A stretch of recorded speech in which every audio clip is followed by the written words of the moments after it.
ہمارا یہ جو دل ہے روزانہ 1,00,000 دفعہ دھڑکتا ہے. 1,00,000 دفعہ ہر انسان کا دل دھڑکتا ہے، اور 1,00,000 دفعہ دھڑکنے سے 10,000 لیٹر خون ہماری شریانوں میں ٹریول کرتا ہے روزانہ. اور ہماری شریانیں جو ہیں، وینز جو ہیں، ان کو اگر جوڑا جائے تو 1,00,000 کلومیٹر بنتی ہیں. 2.5 چکر پوری زمین کے بن جائیں ہر انسان کی شریانیں اگر جوڑی جائیں. ان ساری شریانوں میں جو خون ٹریول کرتا ہے دل کے ذریعے، کیا یہ خود بخود ہو رہا ہے؟ پھر اس کے بعد اس چیز کے اوپر غور کریں کہ ہمارے جو گردے ہیں روزانہ 25 دفعہ ڈائلیسس کرتے ہیں. ایک ڈائلیسس کی قیمت مارکیٹ میں تقریباً 3,500-4,000 روپے ہے. 4,000 کو آپ 25 سے ضرب دیں، 1,00,000 روپے کا کام ہمارے گردے مفت روزانہ کر رہے ہیں بغیر کسی تکلیف کے. ڈائلیسس کروانے کے لیے تو ٹائم دینا پڑتا ہے، تکلیف کاٹنی پڑتی ہے. یہ ہمارے گردے خود بخود چل رہے ہیں. کیا زمین و آسمان کی ساری مخلوقات مل کے جس بندے کے گردے فیل ہو جائیں وہ گردے چلا سکتی ہیں دوبارہ؟ یا دل فیل ہو جائے تو دل چلا سکتی ہے؟ یہ کوششیں ہوتی ہیں، بیٹری لگاتے ہیں، لیکن وہ کہتے ہیں کہ دل چل رہا ہے لیکن جان ختم ہو چکی ہے. اس طرح دل چلنے سے جان نہیں آ سکتی بیچ میں. پھر ہمارے پھیپڑے روزانہ 23,000 دفعہ سانس اندر کھینچتے ہیں، 23,000 دفعہ سانس باہر نکالتے ہیں. اور جو سانس اندر کھینچتے ہیں، آکسیجن جو ابزارو کرتے ہیں، یہ آکسیجن پورے جسم کے ہر خلیے تک پہنچتی ہے. اور ہمارے جسم میں خلیوں کی تعداد کوئی ہزاروں میں لاکھوں میں نہیں ہے. ایک انسان کے جسم میں 100 ٹریلین خلیے موجود ہیں. 100 ٹریلین، اور 1 trillion is equal to 1000 billion, 1000 ارب کے برابر. اس کو سمجھانے کے لیے سائنٹسٹ نے یہ ایگزامپل دی ہے کہ اگر انگلینڈ جیسے 30 ملک ہوں اور وہ 30 کے 30 ملک درختوں سے پر ہوں، ہر درخت کے 10,000 پتے ہوں، تو جتنے پتوں کی تعداد بنتی ہے نا، 30 انگلینڈ جیسے ملک مکمل درختوں سے بھرے ہوئے، وہ سارے پتے گنے جائیں، ہر درخت کے 10,000 پتے ہوں، تو یہ 100 ٹریلین فگر بنتا ہے. اتنے خلیوں تک آکسیجن روزانہ پہنچتی ہے، جسم کے اندر خلیے موجود ہیں. اور ہر خلیہ ایک پرفیکٹ فیکٹری ہے، پاور جنریشن پلانٹ اس کے اندر لگا ہوا ہے. وہ اپنی خوراک تیار کرتا ہے، ہر خلیہ اس تک آکسیجن پہنچتی ہے، خون کا نظام پہنچتا ہے. یہ سارے کا سارا کمپلیکس سسٹم کیا خود بخود ہو رہا ہے؟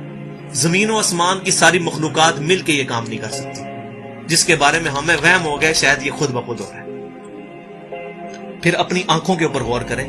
ہماری آنکھیں روزانہ 12,000 دفعہ چپکتی ہیں. ایسے 12,000 دفعہ اگر ہم اپنے یہ ہاتھ کو الٹا کر کے ایک دوسرے پہ یوں رگڑیں نا، تو میرا خیال ہماری کھال اتر جائے.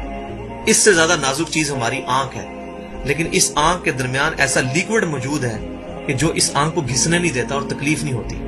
وہ لیکوڈ تھوڑا سا زیادہ ہو جائے تو خام خواہ ہمارے آنسو بہنے شروع ہو جائیں. جیسے ہمارے گلے میں بھی تھوک موجود ہے، یہ تھوڑا سا زیادہ ہو جائے تو رال ٹپکنی شروع ہو جاتی ہے. کئی لوگوں کو آپ دیکھتے ہیں بیماری ہوتی ہے، ایک زیادہ مقدار میں ہو جائے تو رال ٹپک جائے، کم ہو جائے تو ہم بول نہ سکیں، ہمارا گلا خشک ہو جائے. یہ اتنا کمپلیکس نظام خود بخود ہو رہا ہے. اگر ہم روزانہ 12,000 دفعہ ایسے کریں نا آنکھیں خود سے تو تھک جائیں. لیکن یہ بلا ارادہ یہ ساری کی ساری چیزیں کسی کنٹرولنگ اتھارٹی نے اس کو ٹائنیسٹ ڈیٹیل تک کنٹرول کیا ہے کہ جو ہمارے اختیار سے باہر خود بخود ہماری آنکھیں چل رہی ہیں.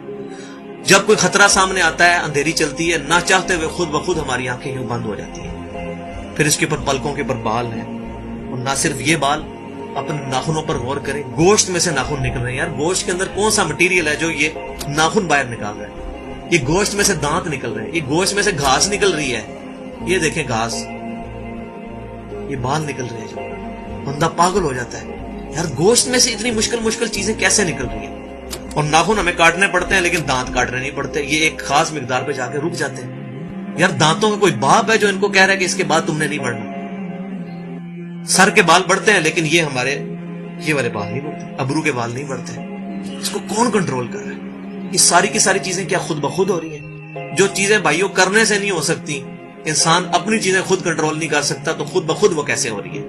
اس سے بڑی تو بیوقوفی اور کوئی چیز نہیں. پھر سب سے مشکل جو انسٹرومنٹ ہمارے دماغ جو ہے، ہمارے دماغ کے اندر 10 ارب خلیے ہیں، اور جو دماغ کے اندر جو ہمارے کنیکشنز ہیں وہ 100 ٹریلین ہیں، equivalent to the quantity of cells in human body. جو میں نے بتایا تھا انگلینڈ جیسے 30 ملک ہوں، وہ والی ایگزامپل دی، وہ سیم اتنے کنیکشنز دماغ کے اندر ہیں.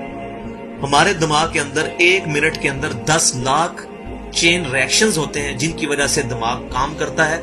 ایک کنیکشن بھی ان 100